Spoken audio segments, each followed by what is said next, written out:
একদিন বাজলো না বাঁশি আমার মনের মনে। কতটুকু আবেগ নিয়ে এত বড় কথা লেখা যায় আমি জানি না। একটা মানুষ যখন ছোট থাকে, দুনিয়াতে আসার আগে তার অনেক কিছু ফিস্ট করা থাকে।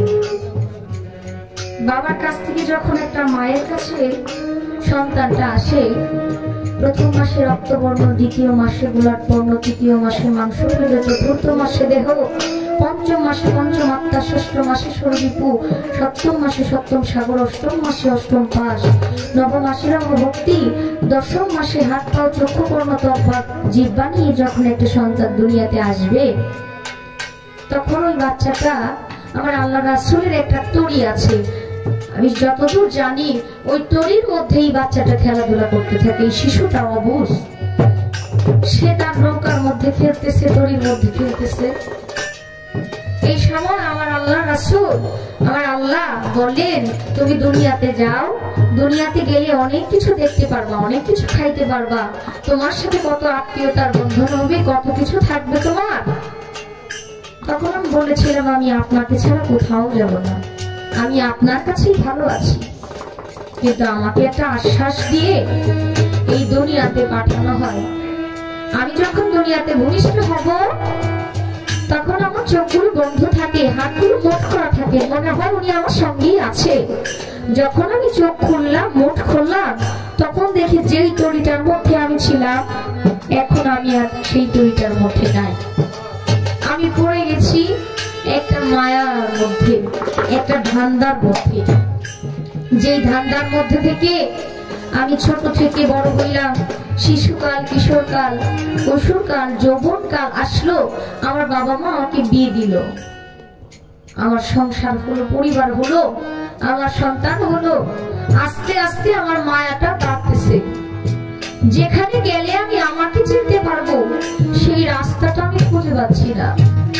সেই রাস্তাটা খোঁজার জন্য একটা মানুষের প্রয়োজন, সেই মানুষটাও পাশে নাই। আমি যতই এক পা অগ্রসর হই সামনের দিকে যাব, আমার পিছন থেকে কয়েক পা পিছিয়ে নিয়ে যায় আমার পরিবার বর্গ। এই মায়াময় জাত আমি কাটতে পারি না। তাহলে আমাকে এই সংসারে পাঠায়া, তুমি তো বলেছিলে তুমি আমার সাথেই থাকো, আমি তো আমার এই জন্মচক্র দিয়ে তোমাকে দেখতে পারি না, আমি তো খুঁজলেই তোমাকে পাচ্ছি না। আমাকে যে তুমি সংসারে পাঠাইলা, তুমি আমাকে ভুলে গেছো। এই সংসারে পাঠায় তুমি কি আমাকে ভুলে গেছো? যদি ভুলেই না যাবা, একদিনও কেন তোমার সেই নামের বাঁশি আমার হৃদয়ে বাজে না? কেন আমার হৃদয়ে জাগ্রত হয় না এই সংসার আমার না? কেন জাগ্রত হয় না এই নাম আমার না? এত কিছু আমার জন্য না, এটা কেন আমার মনে হয় না? এটা মনে হলেই তো আমি তোমার সাথে একত্রিত হতে পারি। যতক্ষণ পর্যন্ত মনে হচ্ছে না, ততক্ষণ পর্যন্ত আমার এই গাওয়া, আমার এই নাম, আমার এই সুরা, আমার এত কিছু। একদিন একটু দয়া করে কি মনের বনে বাঁশিটা বাজাই দিতে পারো না দয়াল? তুমি চাইলেই তো সব পারো, কেন আমাকে অকুলে ভাসিয়ে রাখলা? তার জন্য কবিতার গানের ভাষায় বললেন, বুঝি আমার কথা নাই তোমার মনে, তুমি পাঠাইলা কেন এই সংসার কাননে? একদিন বাজলো না বাঁশিয়া মনের বনে, আমার শূন্য দেহ পূর্ণ হবে।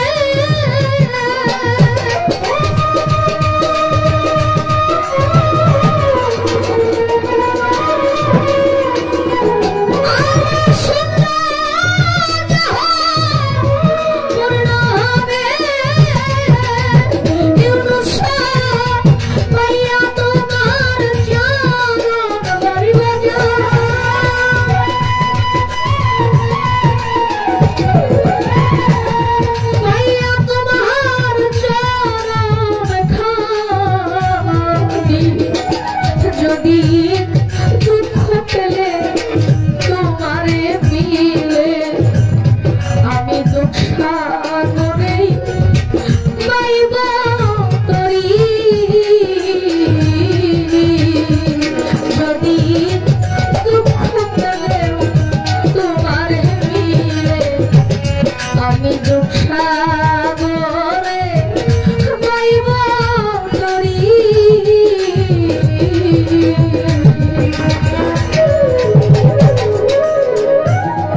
বিজয়েরই শেষ মিনতি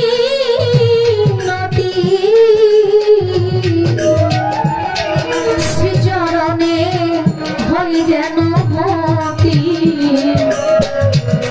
আমার হয় না যেন অন্য গতি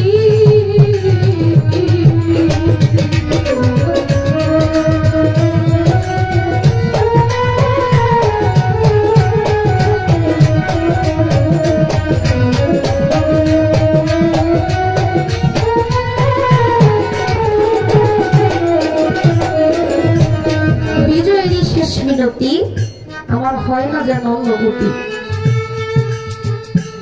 সাধক যখন তার গান লিখে গানের ভাষায় আর হাজার মানুষের মনের কথা হৃদয়ের কথা লিখে যায় বলে যায়। এক ভক্ত ছিল যার নাম ছিল জুলহাস, দয়াল ছিল দেলোয়ার সাহেব, দেলোয়ার শাহ। ভক্তর সাথে গুরুর এমন প্রেম ছিল, অনেক ভক্ত ছিল, গুরুর বাড়িতে অনেক কিছু নিয়ে যাইত। দেলোয়ার পীর সাহেবের বাড়িতে অনেক ভক্ত অনেক কিছু নিয়ে যাইত। জুলহাস ছিল নিতান্তই গরিব, কিছুই ছিল না তার, খুবই গরিব। তার সহধর্মিনী নদীর পার থেকে শাক ঢোকায়া রান্না করে দিত, মোটা চাউলের ভাত নিয়ে দয়ালের বাড়িতে নজরানা হিসাবে নিয়ে যাইত। দয়ালের বাড়িতে যায় কিছু বলতো না, হাত জোর করে দাঁড়ায় থাকতো। সবাই হাদিয়া দেওয়ার জন্য, নজরানা দেওয়ার জন্য একটা ধাক্কা ধাক্কি শুরু হয়ে যেত, কিন্তু জুলহাস দরজার একটা কোণার মধ্যে দাঁড়ায়া মাথা নিচা করে এভাবে দাঁড়ায় থাকতো।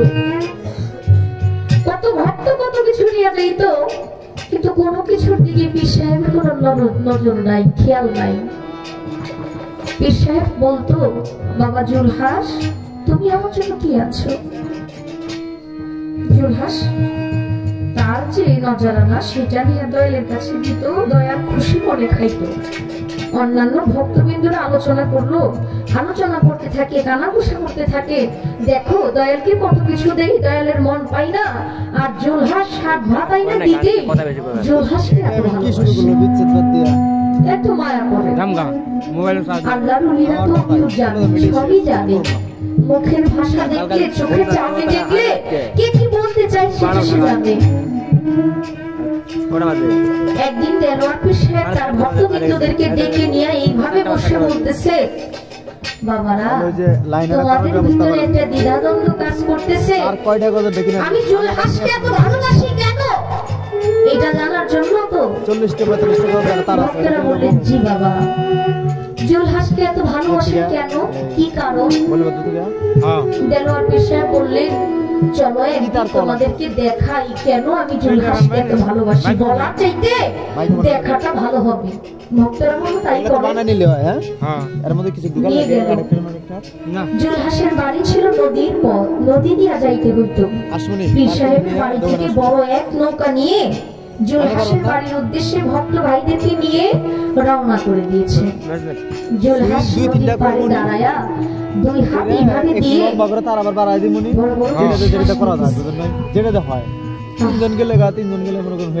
জুলহাসের স্ত্রী বলে, স্বামী আপনি নদীর দিকে তাকায়া এরকম ভাবে নিঃশ্বাস নিচ্ছেন, মনে হচ্ছে আপনি অনেক স্বস্তি পাচ্ছেন, শান্তি পাচ্ছেন।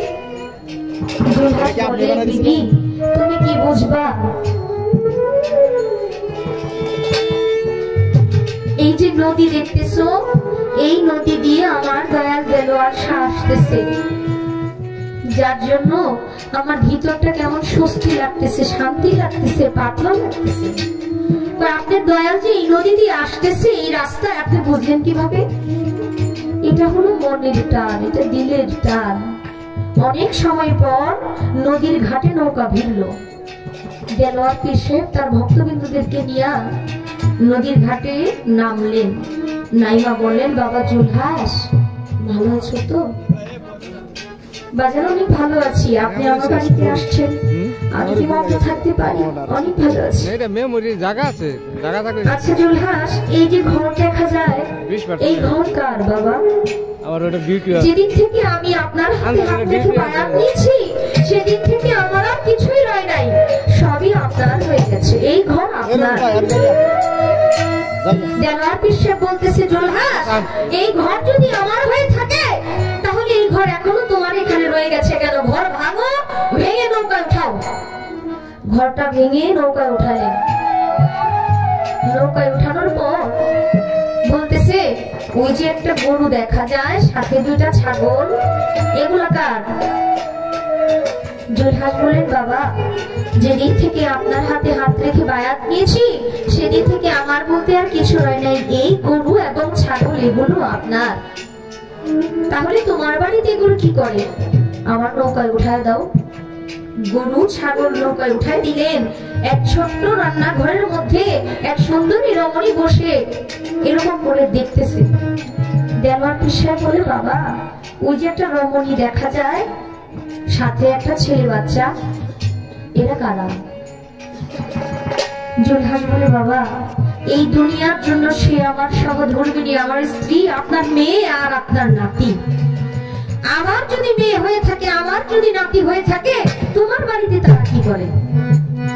আমার নৌকায় উঠায় দাও। নৌকায় উঠলো। নৌকার মধ্যে দেলোয়ার পীর সাহেব উঠে নৌকা ছাড়ার জন্য ভক্তদেরকে বলল, এবার নৌকা ভাসাও। নৌকা ছেড়ে যখন চলে যাচ্ছে, জুলহাস নদীর দিকে নৌকার দিকে তাকায়া, দেলোয়ার পীর সাহেবের দিকে তাকায়া দুই চোখের পানি ছেড়ে বলতেছে, আমার কিছুই বলার নাই, আমার কিছুই করার নাই। চোখের পানি ছাড়তেছে, আর কিছুই করে না, জোর হাত করে আছে। ভক্ত ভাইরা বলতেছে, দেখছেন পীর সাহেব, দেখছেন বাবা, ওর বউ বাচ্চা গরু ছাগল ঘর বাড়ি ভেঙে দিচ্ছেন দেখা জুলহাস কাঁদতেছে। জিজ্ঞেস করেন জুলহাসকে। পীর সাহেব বলে, বাবা তোমরা নৌকা ভিড়াও, নৌকাটা একটু ভিড়াও। নৌকাটা ভিড়ানোর পর পীর সাহেব বলল, বাবা জুলহাস আমি যে তোমার ঘর ভেঙে নিয়েছি তাই তোমার মন খারাপ, কাঁদতেছো এর জন্য? জুলহাস বলে, না, আপনার ঘর আপনি নিয়ে গেছেন, আমি কাঁদবো কেন বলেন? গরু ছাগল নিয়ে নিয়েছি তাই কাঁদতেছো? না, গরু ছাগল আপনার, আপনারটা আপনি নিয়ে গেছেন, আমি কাঁদবো কেন? তোমার বউ তোমার বাচ্চা তাদেরকে নিয়ে গেছি তাই কাঁদতেছো? না, তার জন্য কাঁদি না। কিসের জন্য কাঁদো বাবা? আপনার এত বড় নৌকার মধ্যে আমার ঘর বাড়ি, গরু ছাগল, আমার বউ বাচ্চার জায়গা হইল। আমি এত পাপী, আমি এত কপাল পোড়া, আপনার নৌকায় আমার জায়গাটা হইল না। আমি এত কপাল পোড়া, আমি তো শুধু আপনার চরণে আশ্রয় চেয়েছিলাম, আর তো কিছু চাই নাই। সবকিছুর জায়গা আপনার নৌকায় হয়, আর আমি পাপের জায়গাটা আপনার নৌকায় হয় না। তাই বিজয় সরকার তার কানে বললেন,